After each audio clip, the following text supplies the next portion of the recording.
Hey, Bunker Labs. Welcome to another edition of our All In interviews. I am really excited to welcome our Tampa City leader, Valerie Lavin. How are you? Fine, thanks. Thanks for having me. So, Valerie, you are the founder, co-founder, and CEO of Luminary Global. Can you just give us a quick introduction for those of us that don't know you, and tell us a little bit about Luminary Global and what your company does? Sure. Luminary Global provides pre-hospital products and emergency preparedness supplies. And that's everything from what I like to call tricked out first aid kits because we do customize. So the simple first aid kit to something more elaborate, EMT bags, active shooter kits, hurricane survival kits, and everything in between. I said we customize, and then we also have a decontaminant.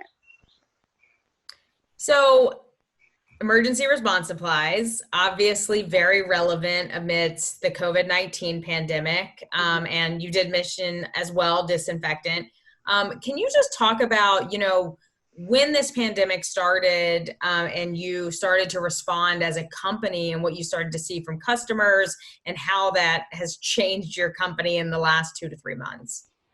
So we notice a trend in our business just in general whenever there's some sort of catastrophe. So the earthquakes in San Diego last July and hurricanes that come through the Gulf of Mexico, we always see an uptick in survival products or in prepper products. Oh, and that's another thing I didn't mention about the company is we provide any kind of prepper item that someone would want to put in their backpack or store in their basement. So our earthquake and hurricane survival kits and things like that always increase. With this particular situation, we saw about a week lag in those purchases, and then all of a sudden, everybody's buying that stuff. And then our first responder customers and our military customers started buying more products as they realized that they were just going through stuff so much faster.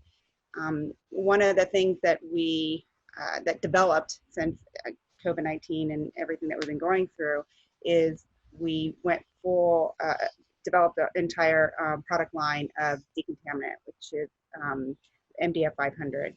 And we've been working with this company since last fall that we actually met at the muster in Nashville last year. Dr. Thompson is a product specialist, and he was there, and he represents a company out of Louisiana, which is the manufacturer, who happens to be a veteran-owned business. So I like to share that story because that is the power of the Bunker Labs network, right? I'm in St. Petersburg, Florida, Tampa Bay area. Met this product rep in Nashville at a Bunker Labs event and buying products from the manufacturer in Louisiana. So it's pretty cool. But we were working with them specifically to help with one of our major target markets, which is our firefighters and their exposure to smoke and eliminating cancer, the pathogens and carcinogens that cause cancer. But when COVID came about, and this is on the EPA list to eliminate that virus, we were like, it only makes sense to bring it on as an entire product line so that we can get it out to market because it has so many applications from home use. I mean, we've used it in our home, in our cars, to government buildings, restaurants, gyms, hotels, you name it. Like everybody needs this more than just our first responder community. That's really interesting too, because you already supply, right, emergency response products, but then bringing on another product line. So has this changed, in your mind, the future of your company, the future of who your customers are and who you're going to be serving in the future? And then also, are you thinking about stopping carrying other products, because of certain responses and, certain needs just now of all of our communities? It certainly did change our company because we were e-commerce, and we specifically pivoted about a year ago to just products in e-commerce for various reasons we don't have time to for me to share right now. But so with the new disinfectant, because it needs explanation, I am now physically out doing more business development and reaching out so I can educate the potential customers. And even though we sell the product, we're not a service company. So now trying to find different companies to partner with. Hey, we've got this amazing product. you can provide the service to deploy it. Let's look at partnering or, like a referral or something like that. So it definitely changed the landscape of that, since where it's no longer just e-commerce business, minus the custom stuff, but that's, goes right along with the e-commerce and the customers that we serve there. That's, and that's one of those things too, where it's almost like a reverse of what a lot of people are experiencing with their businesses. So Valerie, also just like personally about you, you're involved in a lot of entrepreneurship organizations in the Tampa Bay area, specifically around veteran entrepreneurship. So I'm sure you're hearing a lot from your community. And what are you hearing from entrepreneurs in your area, also that are experiencing, going through COVID and how they're changing their businesses? What's a trend that you're hearing? Well, so I'm also co-founder of a nonprofit called Action Zone, and it's an entrepreneur service organization. We provide entrepreneurship education and training to veterans and their family members that aspire to be entrepreneurs. We specialize in the ideation stage of that entrepreneurial journey. So the companies that we deal with and that we work with through Action Zone are very, very early stage. So while they are entrepreneurs in general, very creative, or tend to be creative, they don't have enough experience yet to realize that creativity can add to their bottom line. So with that subset, of the entrepreneur community, it's just like, do you think this will work? What do you think about this? And how, is this resource available to me? They're still trying to navigate that. So the questions we tend to get with that are, very for very immature companies. And I don't mean to say that in any kind of derogatory way, but just very young companies. Absolutely. And I think we did talk about that actually on some of our town halls too, about those early stage ideation stage companies, what they should be focused on. So as we come up on our time, Valerie, I want to know from you, for your advice to entrepreneurs, what should they keep doing? What should they stop doing? And what should they start doing, during this time as maybe an opportunity to change their own businesses up? Yes, I wrote these down because I tend to be long-winded.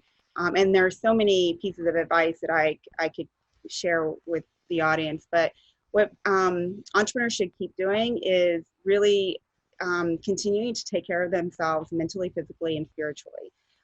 Because we were so overwhelmed at the beginning of the crisis once it hit Florida. We just stopped doing our normal daily routine. I used to get up every morning about 5-ish. I turn on my fireplace, my electric fireplace. I'm in Florida, and I would do, read a couple cups of coffee. I would do my brain dump, take notes and just mentally prepare for the day, and then go work out and do all that stuff. And now, or until a couple weeks ago, it was rolling right out of bed, immediately getting on the laptop and working 12, 14, 16 hours a day. It's just nonstop. So I was just like, okay, this doesn't work for me. Because I felt like I was unorganized.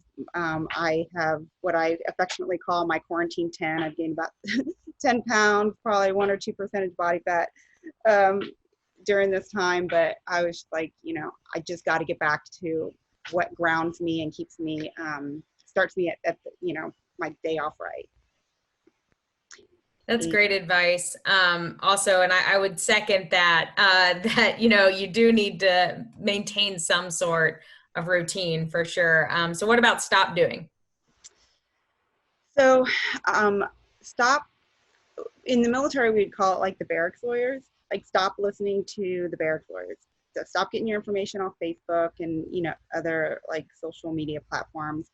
Nick Bradfield, of Bunker Staff, he always says, go to the source of truth. Like go to non-political, non-social media source to find out the information that you need to know to ensure that your business is, and it's not just your business, but even your personal life is, true and accurate. You can't believe everything that you read and hear. We're constantly listening to the press releases that are press conferences that are on TV. try to be very apolitical about the resources that we tap into to make sure that we're doing the right thing and that we're educated. Yeah, I hear a lot of that advice to stop watching all the news as well. I think a couple of our town hall guests actually last week were saying that. Yeah. And lastly, Valerie, what should they start doing? What should entrepreneurs start doing and use this as an opportunity to start? Well, I think that I would say be creative. And, like I said earlier, I think most entrepreneurs, if they don't realize it, that they are very creative, which leads to improved and, innovative business practices. But I think in times like this, you got to take it to the next level. You can't think about your industry and kind of what has always worked for your industry, but now you got to think, much further out and much broader than what has traditionally worked in your industry. And I think that consumers right now are really looking for customers businesses that are doing something just a little bit different than expected. So that creativity piece is really important. And I will tell you, I participated as an observer in the RDU CEO Circle recently. My first time visiting them during their circle, and Frank, who leads it, he included me in there, which I wasn't expecting, but it was awesome. And I shared again what I was doing with my company and things that have come about. And he and the rest of the team gave me some really good advice. And I realized, my husband and I run Luminary Global together, and we are opposites, but it works, right? But what I realized is that I was missing that collaboration and that teamwork outside of this well-oiled machine of Jeremy and I working together running our business. So it helped me be more creative in some of the things that we were doing. I was like, oh, I didn't realize how much I was missing that interaction, and then how much I was missing out because of the lack of that interaction. So I would say keep being creative and keep using your network to be more creative. Absolutely. And, I will just say use each other, for those brainstorming sessions virtually, digitally.